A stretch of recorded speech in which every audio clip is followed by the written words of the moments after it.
Marcy-l'Étoile est un village résolument contemporain. Il est loin le temps où Marcy-le-Loup, comme on l'appelait au Moyen-Âge, était recouvert de sombres forêts où le loup régnait en maître. Depuis un siècle, cette commune de l'Ouest lyonnais fait briller haut dans le ciel rhodanien la formation et la recherche sanitaire au niveau international, à l'image d'entreprises de renom comme Sanofi ou Biomérieux. Installée ici depuis 1917, cette dernière a été fondée par Marcel Mérieux, élève de Louis Pasteur. Marquée par ce dynamisme économique au sein de la métropole lyonnaise, Marcy-l'Étoile revendique aussi son côté champêtre. Le domaine de la Croix-Laval, avec son château et sa roseraie, est devenu un lieu très prisé par les familles et les sportifs attirés par ses décors bucoliques. Entre nouvelles technologies et art de vivre, terroir et modernité, Marcy-l'Étoile est une commune aux multiples visages. Loïc Commun, maire de Marcy-l'Étoile, depuis le 23 mai 2020. Le quotidien d'un maire, effectivement, ça nécessite un investissement important de chaque instant. Et c'est un travail d'équipe entre les élus et les agents municipaux. C'est un challenge que je me dois de relever. Les 3 pieds sur lesquels je souhaite vraiment me reposer, c'est bien évidemment ma famille, mon activité professionnelle et mon activité d'élu. Sans soutien de sa famille, on ne peut pas arriver à occuper des fonctions d'élu telles que je les occupe. Donc c'est vraiment un investissement, je dirais aussi de la famille, que d'accepter, bien que de temps en temps, le soir, je ne sois pas présent, mais que je me rattrape le lendemain matin en étant présent et en pouvant conduire mes enfants à l'école, par exemple. Voilà. Donc je suis vétérinaire. Pour un maire à Marcy-l'Étoile qui comporte une des 4 écoles vétérinaires de France, c'est quand même la première fois que ça arrive, je tiens à le signaler, que le maire de Marcy-l'Étoile soit lui-même vétérinaire. Donc j'en suis pas peu fier, j'ai fait moi-même mes études dans l'école vétérinaire de la commune. À Marcy-l'Étoile, c'est le campus vétérinaire. C'est d'ailleurs la première école à avoir été fondée dans le monde en 1761 par Claude Bourgelat à Lyon. Et dans notre laboratoire d'analyse vétérinaire, nous réalisons chaque semaine, pour le compte de la médecine humaine, des analyses, donc ce qu'on appelle des PCR, maintenant tout le monde est bien au fait.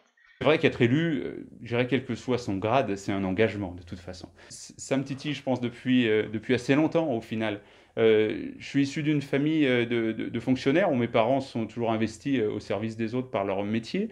Et puis également, moi-même, dès que j'ai été étudiant dans l'école vétérinaire pas très loin d'ici, j'ai tout de suite pris des responsabilités puisque j'étais le responsable de l'association des étudiants.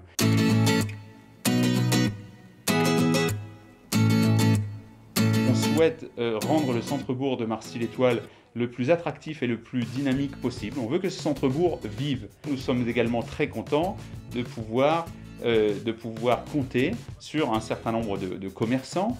Notre volonté en tant que commune, c'est de les aider, de les accompagner. Le commerce de proximité, dans des périodes de confinement que nous traversons, il est extrêmement appréciable. Tous les Marcillois s'en rendent compte. Il y a les gestes barrières déjà pour commencer. Quand ils rentrent, il faut qu'ils se lavent les mains. On réserve toujours 1 mètre de distance sur les caisses. Tout est nettoyé au fur et à mesure. Tous les jours, quotidiennement, on nettoie les paniers, on nettoie les caisses de façon justement à éviter la propagation du virus. J'étais cadre dans l'industrie des services informatiques jusqu'en 2014 et j'ai décidé de changer de vie à l'âge de 50 ans.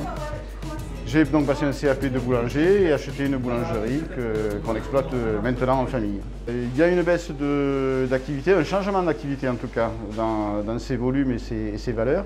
Et ça oblige à s'adapter et à trouver des solutions pour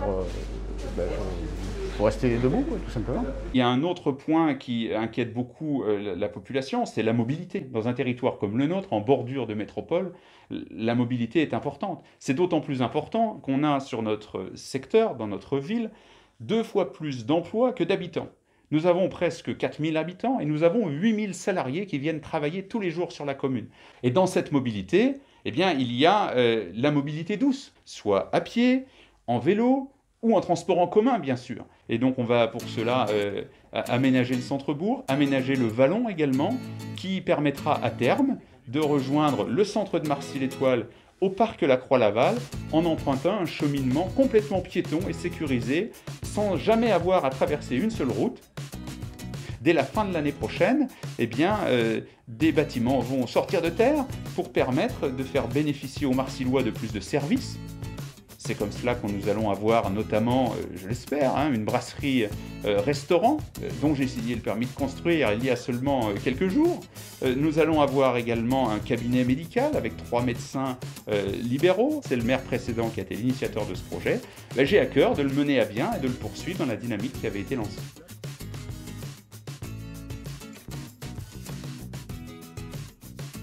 Je suis avec Loïc Commun qui est le nouveau et jeune maire de Marcy-l'Étoile. Oui, bonsoir à tous. Je crois qu'on est né la même année d'ailleurs. Exactement, 1981.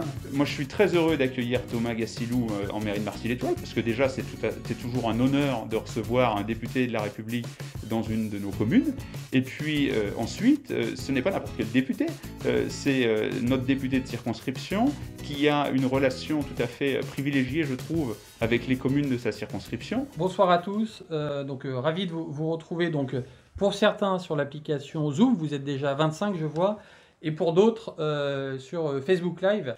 Tout cela donc dans le cadre de ce qu'on appelle nous les présences communales mobiles, donc c'est le fait d'être présent tous les jeudis dans une commune différente de la circonscription. Vu qu'il y en a 41, il nous faudra une bonne année pour faire le cycle de l'ensemble des communes. Et moi, ce que j'apprécie également, c'est le lien que notre député fait avec l'État. Donc, lorsque l'on a des sujets particuliers, lorsque l'on a des besoins particuliers, des questions particulières, eh bien, Thomas Gassilou est toujours disponible pour nous répondre, pour nous rassurer, pour nous aider dans nos prises de décision.